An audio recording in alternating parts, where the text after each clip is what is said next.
Game 2 sa pagitan ng TNT, Tropang 5G at Barangay Ginebra San Miguel. Sa laro na to, nakabawi ang TNT kontra sa Ginebra. Calvin Oftana ang naging star para sa kanila. Showed up with 31 points. Talagang hinanap siya ng TNT sa game na to. Talagang minatchup hunt nila. Ganyan kasi yung TNT eh. A lot of people would criticize Coach Chot na because of his antics, yung dribble drive niya na yan na alam mo yun, naging part din naman ako before.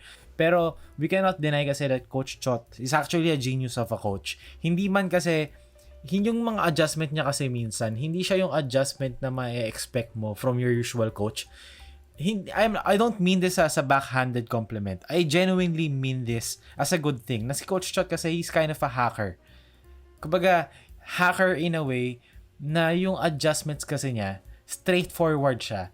And hindi man siya yung prettiest of adjustments. It works eh. Yun yung kailangan mong gawin eh, 'di ba? So bakit hindi mo gagawin? Sometimes kasi coaches nai-inlove sila sa aesthetic, sa idea or sa concepts. Pero at the end of the day, para manalo ka ng basketball game, kailangan mo lang gawin kung anong nararapat eh. Like kung sa paliga, 'di ba? May kalabang ka na mga kabilang purok, tapos kabilang purok kayo, finals na, bigla sila magpo-full court press ng walang reason at all. Or mag San Miguel noon, 'di ba? Magto 2-3 zone for no reason. Pero it works. 'Di ba? It's not the prettiest, pero it works. Kasi yun lang naman kailangan mo eh, especially sa isang serye na ganito.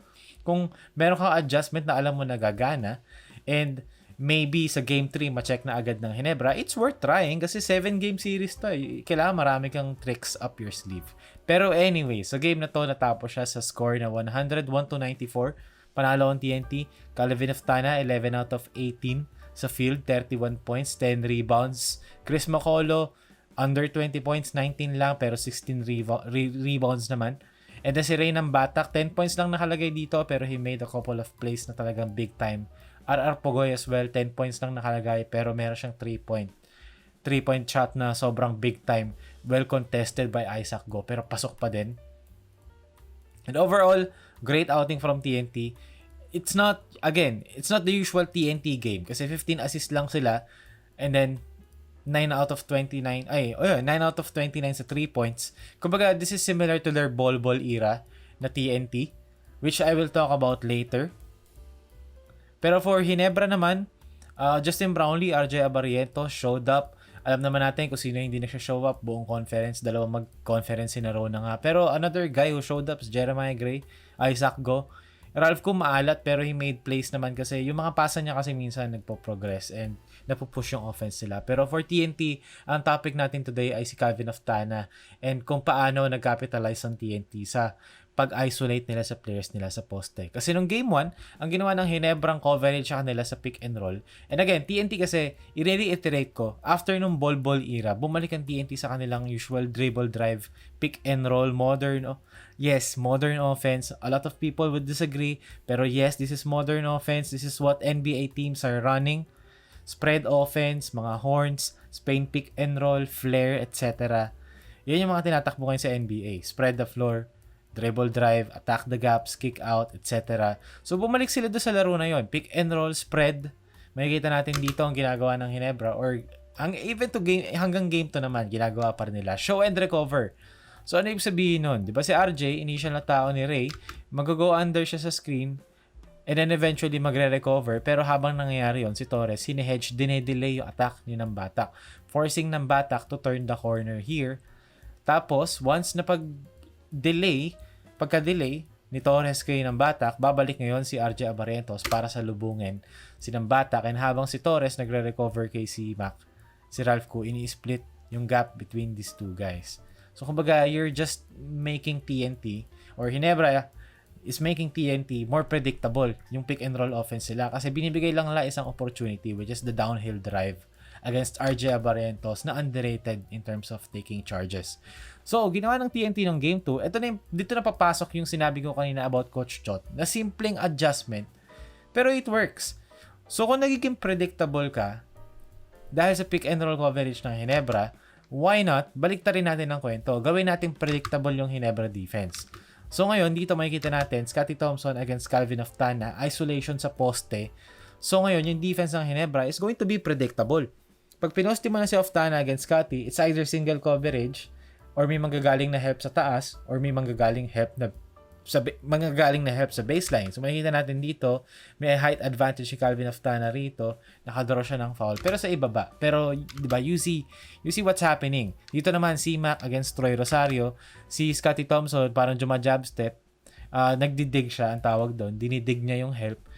Kung wari, mag-help siya, pero hindi naman siya talaga nagko-commit talaga.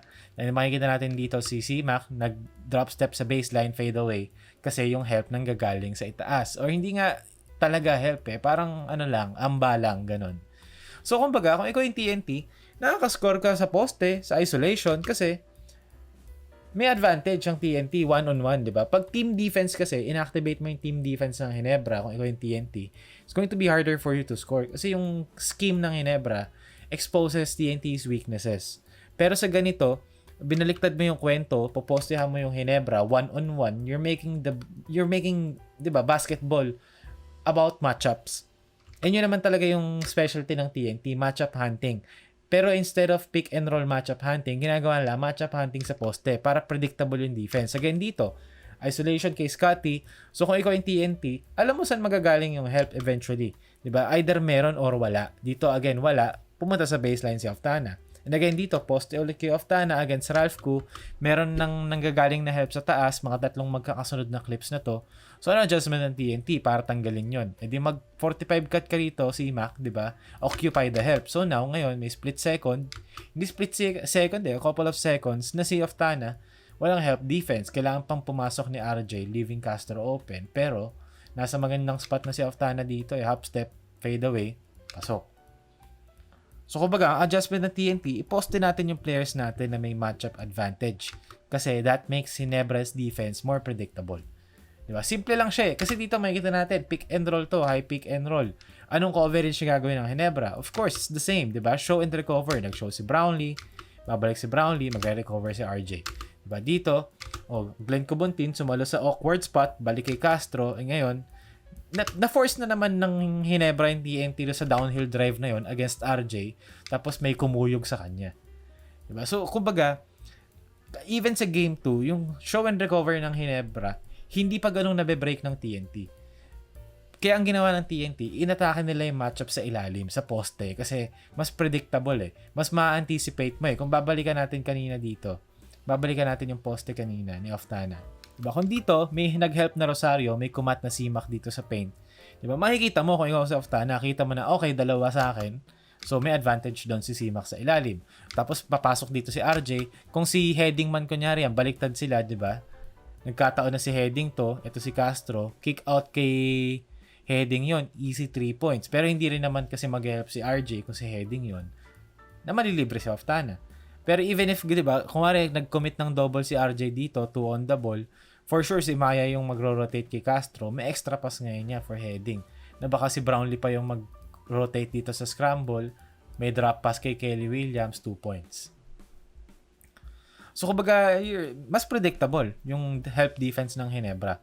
Mas napipredict ng TNT, mas nadadissect nila kasi mas settled yung offense sila because they're attacking matchups one-on-one sa poste. Hindi lang siya kunin mo sa screen, atake mo sa pick and roll, force the switch, tapos atake downhill, atakihin mo sa, downhill drive din ng Batak against RJ.